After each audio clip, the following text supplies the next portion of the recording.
So now I'm doing a quick little review of the Audivina LE. These are a headphone by Hi-Fi. They're about $400. They're newer, one of their newer closebacks. And I do want to mention, I want to give a shout out to Ash for giving me the opportunity to check these out. But I do want to mention that I don't have the stock pads for these. These are actually some ZMF pads, but it's not going to change my review. I'm still going to review them as I have them. So without further ado, let's get right into the review. So as I stated previously, I do not have these stock pads on the Audivina. These are some really plush and nice pads. They're the ZMF Hi-Fi pads.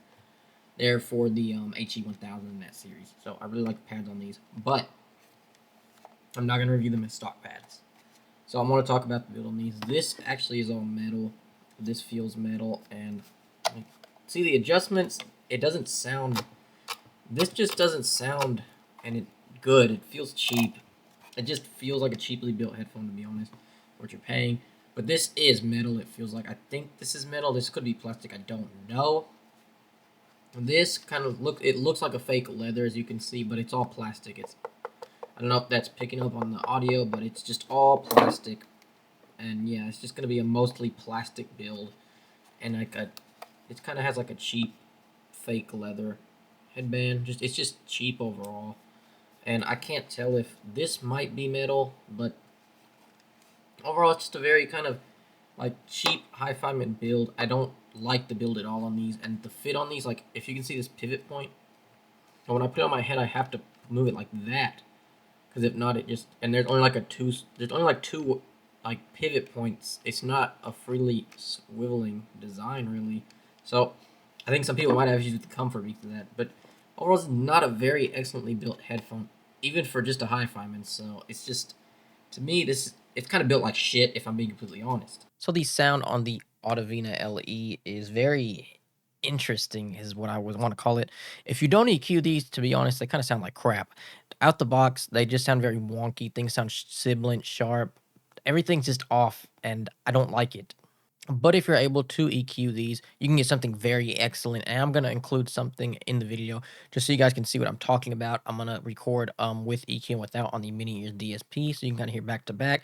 But if you don't EQ, they sound very wonky. So a lot of what I'm going to be discussing is about after I EQ'd these. But after you do EQ these, they kind of are a monster for $400. Now, the build quality is not that great, but for $400, these have really great like they're gonna sound very detailed. So resolution on these for $400 is actually very excellent, and for a closeback in general, it's very excellent. Under anything like $1,000, these are very excellent in resolution.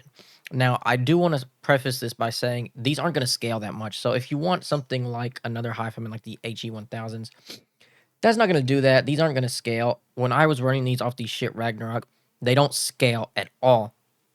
These will kind of sound worse and shrill on something like a Shaneling UA Mini that I was using on the Audivina. The Audivina just sounds the same. It pretty much, I want to say it's better, but I'm not sure. It pretty much sounds the exact same on any source, which is good and bad. It's not going to scale. So if you want something that scales, this isn't for you. But if you want something you can run off anything, it's going to sound really good. The Audivina is good for that.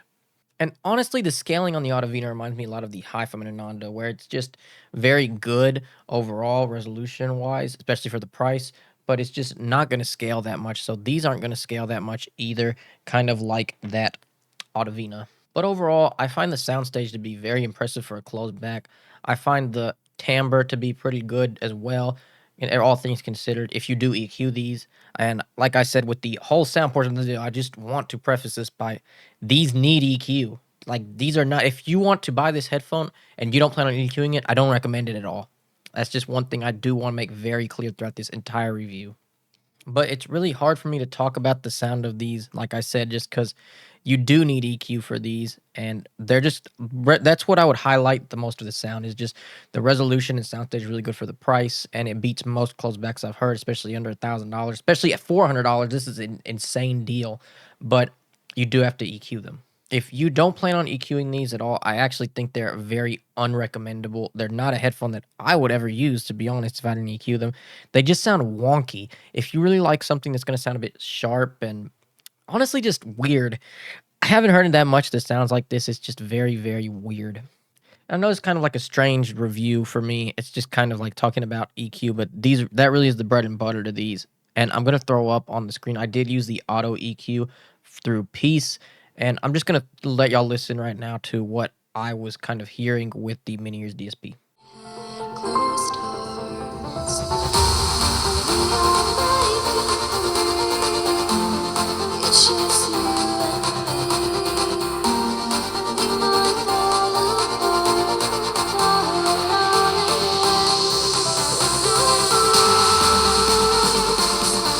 can we break free? Can we break free?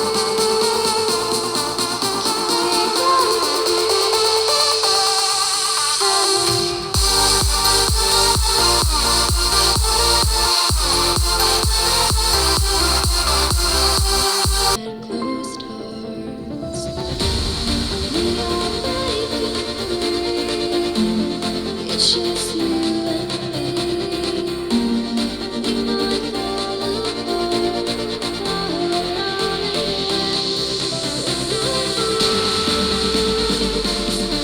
Can we break free? Can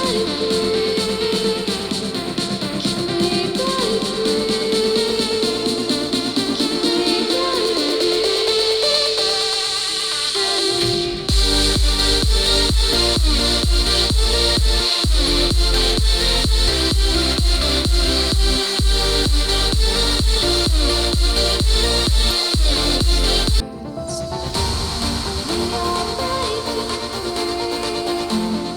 It's just you and me.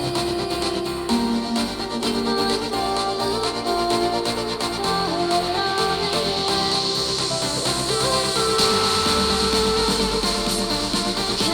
Can we break free?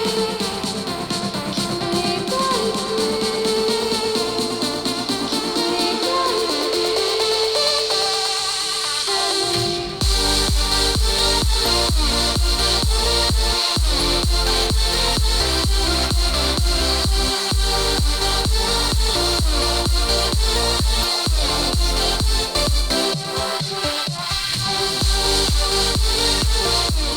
So now that you've heard for yourself kind of the difference, EQ makes a massive difference on this headphone. I don't really ever EQ my headphones, but with this headphone, you need it. And I think that this headphone just shows the power that EQ can have. It has really shown me how EQ can turn like a crappy tuned headphone into something that's very, very excellent.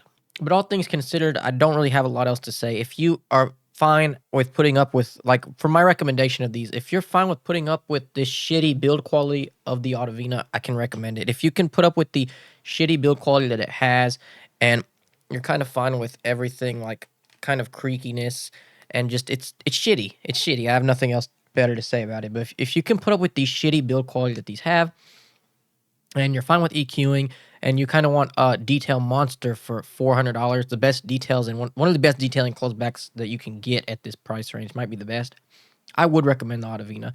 But if you want something that's beautifully built, beautifully crafted, or you want something that's just going to sound good out of the box, you don't have to EQ, the Audivina gets a hell no from me. It's a hell no. And so that's kind of my opinion on it. It's just, it needs some work.